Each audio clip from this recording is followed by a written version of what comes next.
Entre os pontos levantados no julgamento está a ofensa ou não ao artigo 16 da Constituição Federal, que trata sobre anualidade eleitoral. Comente as discussões sobre esse tema. Havia no Brasil o mau costume de a cada eleição fazer-se uma lei, repetidamente em todas as eleições brasileiras. Chega então a Constituição de 88, o legislador constituinte entendeu que devia parar-se com esse mau costume. E o artigo 16 disse, depois foi melhor redigido, diz agora: a lei que alterar o processo eleitoral entra em vigor na data de sua publicação, mas só se aplica à eleição que decorrer há mais de ano. Para evitar este grande problema, que é em maio, que é em junho, fazer-se uma lei alterando qualquer item do processo eleitoral. Começou então uma grande discussão, porque em 1990 o Supremo Tribunal permitiu que fosse aplicada a Lei Complementar 64. Em 2006, o Tribunal Superior Eleitoral entendeu que podia ser aplicado a Lei 11.300, aquela que falava do showmício. Agora, pôs-se uma grande discussão que dividiu o Supremo Tribunal Federal. Uns achando que, sendo lei complementar, que não afetando a igualdade entre os partidos, que isso ou aquilo, poderia a lei ser aplicada este ano.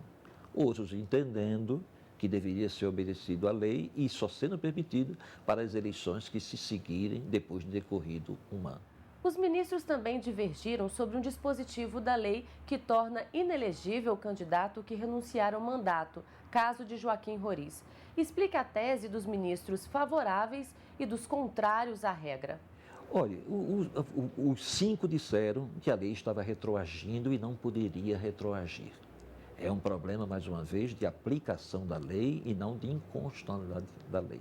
Outros disseram que não havia, isso é a tese do Tribunal Superior Eleitoral, não se está retroagindo, se está apenas verificando, no momento do registro, se o candidato atende àqueles requisitos de elegibilidade. Outra grande discussão foi o problema da sanção. É sanção? Não é sanção? O ministro Peruzzi explicou isso muito bem no seu voto final. Voto magnífico. Ontem, na verdade, ouviu-se realmente uma ponderação que eram extraordinárias. Foi um belo momento do Poder Judiciário. Lamentavelmente, não se chegou a uma decisão. Então, eu digo, deve-se obedecer ao Supremo quando ele decide e deve-se compreender o Supremo quando ele não decide. Quais as possíveis soluções para o empate? O senhor acredita na hipótese do presidente Lula indicar o novo ministro antes da diplomação dos candidatos eleitos? Eu creio, eu não devo antecipar decisões do Supremo, mas eu creio, pelo que eu estou sentindo, é que eles esperarão o novo ministro, que será nomeado pelo presidente Luiz Inácio. Ele disse que só nomearia depois das eleições. Então, as eleições estão muito próximas. Talvez ele diga, bem, eu espero o segundo turno, e aí uma demora maior. Mas creio que não. Dia 3, dia 4, o resultado das eleições já aparece. Em muitos e muitos estados não haverá segundo turno. Talvez ele esteja pensando em uma pessoa que está disputando as eleições. Talvez seja isso, eu não sei, eu também não posso interpretar o pensamento do presidente. Eu acho apenas que o retardamento traz esse grande problema para o Supremo Tribunal. Se o STF negar o recurso de Roriz e decidir que a lei da ficha limpa é válida para este ano, o que acontece com os candidatos que estão concorrendo sub júdice? Bem, outros estão concorrendo, vão concorrer, vão disputar e, então, na verdade, chegando à decisão, eles não serão diplomados. No caso do deputado federal, o voto conta para o partido. No caso do candidato à majoritária, faz-se a apuração de votos e se esses votos forem anulados e se esses votos se somam mais do que a maioria absoluta, no caso, 50% mais um, a eleição se repete. A decisão já passará a valer automaticamente para todos? Automaticamente não.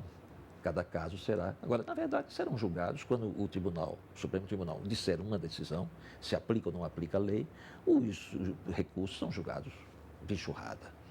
Mas não será automática a extensão dessa decisão, vale para o caso. No caso de a lei ser considerada válida já para este ano, como a decisão será aplicada às eleições majoritárias? O TSE cassaria a chapa ou apenas o candidato poderia ser incluído na lei da ficha limpa? Cai a chapa inteira. Se for isso realizado, decidido antes da eleição, o que não vai ser possível, haveria uma substituição. renúncia, morte, cassação do registro pela justiça, leva à possibilidade de substituição. Substitui-se o candidato. Não se pode mudar o nome nem o rosto na urna, mas o eleitor chega votando naquele nome e está votando em outro. Os partidos ou coligações poderão substituir o seu candidato que tiver a candidatura negada? O vice poderá concorrer? Veja bem, poderá concorrer qualquer pessoa, no caso de majoritário, que seja indicado pelo partido ou pela coligação para substituí-lo. Pode ser o vice, pode ser qualquer outra pessoa. Qualquer outra pessoa que seja, obviamente, elegível. No caso de proporcional, não. Já passou o prazo para substituição. Nesse caso, se a decisão for antes, os votos serão nulos. Se a eleição for depois, se essa decisão for depois da eleição, os votos são contados para o partido político. Nas eleições proporcionais, caso os candidatos tenham seus registros cassados com base na lei da ficha limpa, quem passa a concorrer é o suplente? Não, veja bem, não é o suplente em si. Não há suplentes antes da eleição. Suplentes são aqueles que, depois da eleição, não atingiram o quociente eleitoral, não foram beneficiados pelas sobras, não foram eleitos. Fica uma fila de espera.